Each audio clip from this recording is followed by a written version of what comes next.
Assalamualaikum warahmatullahi wabarakatuh.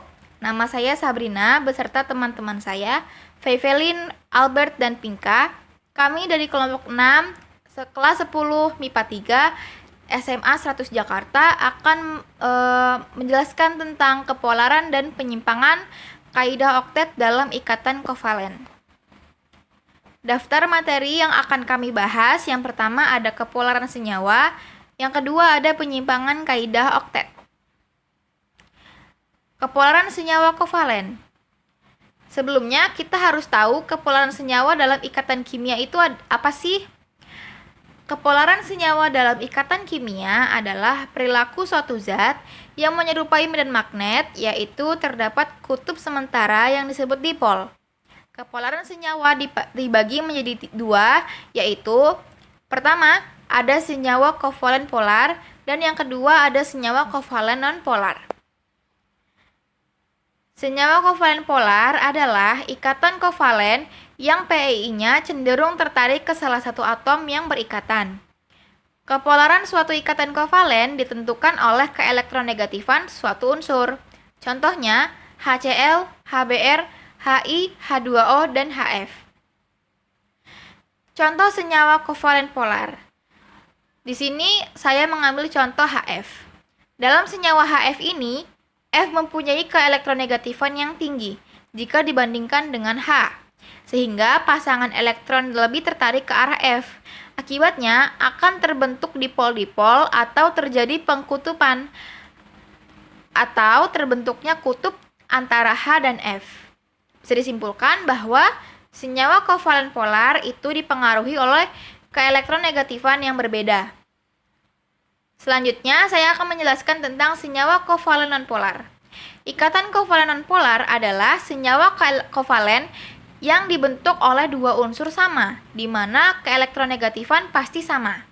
Senyawa kovalen nonpolar terbentuk antara atom-atom unsur yang mempunyai beda keelektronegatifan 0 atau mempunyai momen dipol sama dengan 0 atau mempunyai bentuk molekul simetri. Contohnya ada H2, Cl2, O2, N2, dan senyawa poliatomik lainnya. Materi selanjutnya akan dilanjutkan oleh teman saya.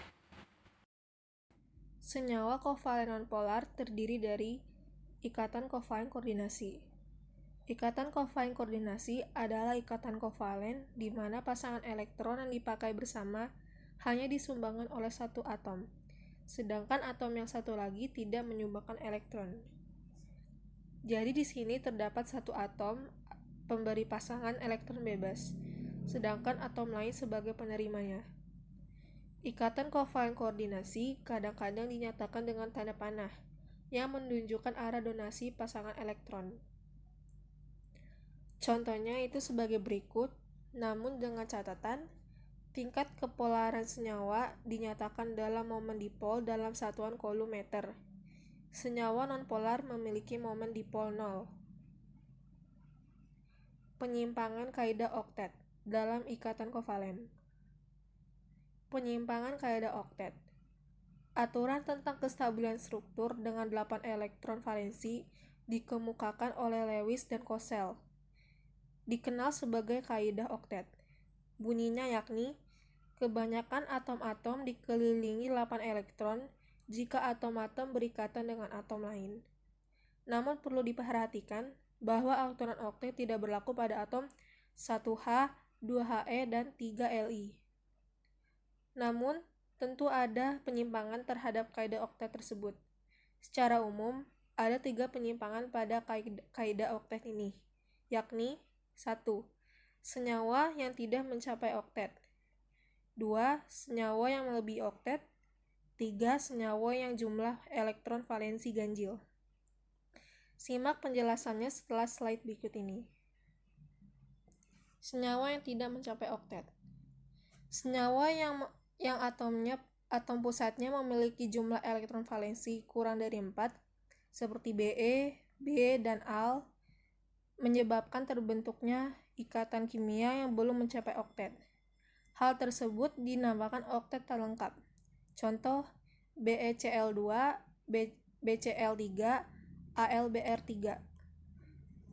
Senyawa yang melebihi oktet. unsur-unsur periode 3 atau lebih dapat membentuk senyawa yang mampu melampaui kaidah oktet atau lebih dari 8 elektron pada kulit terluar